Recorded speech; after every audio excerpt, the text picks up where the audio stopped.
Right, morning everyone. Welcome to the video to help you pass G12. As you can see, it's a usual kind of formatted thing. We've got three sections. Zooming in here, the first one is about English and about what persons mean in English in different tenses. The second section is putting that into Latin, working out the endings for one particular verb, and the third section is the usual revision thing, this time looking at different tenses and persons and how they match up in English. So the whole thing is basically about putting together what you know about I and you and he and we, you, they, and matching that with the imperfect and perfect tenses, because so far you've only learnt the third person singular and plural, the she and the they forms of those past tenses, not the I and the you plural and the we forms. So we're adding those in stage 12. So here's a screen showing you what you have to know now. The stuff on the left, if I can zoom in here, that's things you know already.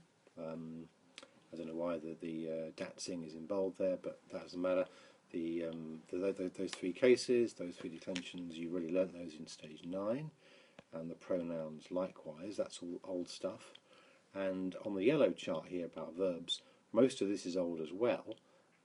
What's new, and if I can point to it, what's new is the first and second, oh dear, that's wrong, the first and second persons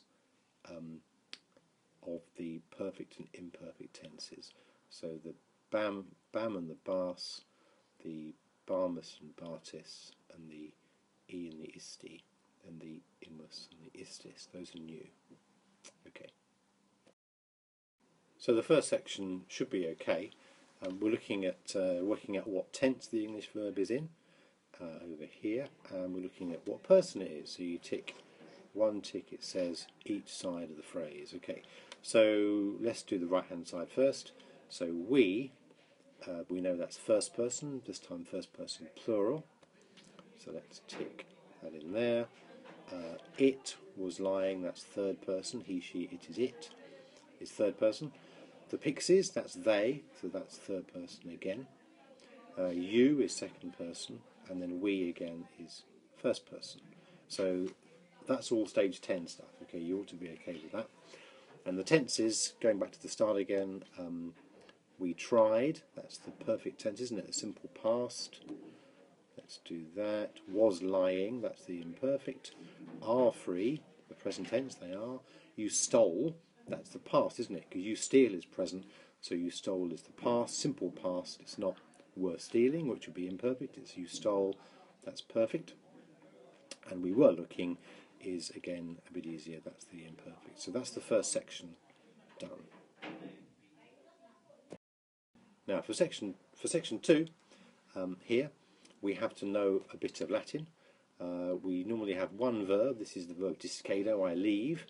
And we have to work out which bit to which, looking at this. So we have to understand this table here, and we have to recognise that the BA forms are the imperfect, was doing something, were doing something, and then what tense, what identifies the perfect tense, often a V, can be S, X or U, remember that very sexy underwear thing, or it can be just a different stem sometimes where the word is different from the present tense.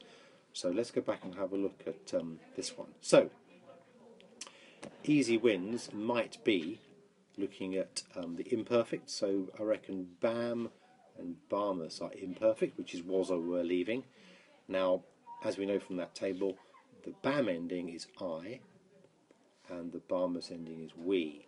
So we could put in we were leaving, in my bad stylus writing, discede barmus, and I was leaving, discede bam. That's a bit better, make the barmus a bit clearer. And then the others, looking at them, we've got discedit and we've got discesisti, discesi. Now that double S there is like the S, a marker of the perfect tense. And in fact, the I and the isti endings are the I and the U singular endings of that perfect tense. So those two are perfect tense. So let's write those in. Disces e would be I left, and disces isti would be you left, because we've learnt the endings. So let's write that in there, and let's write that one in that one. One left, disce dit, that's the present tense, that's okay. So we can write, and the T on the end is she or he, so that one matches up okay. So we've got that one right there. Good. And finally, we're going to join up the sentences and sort them out. So let's do some pointing at this.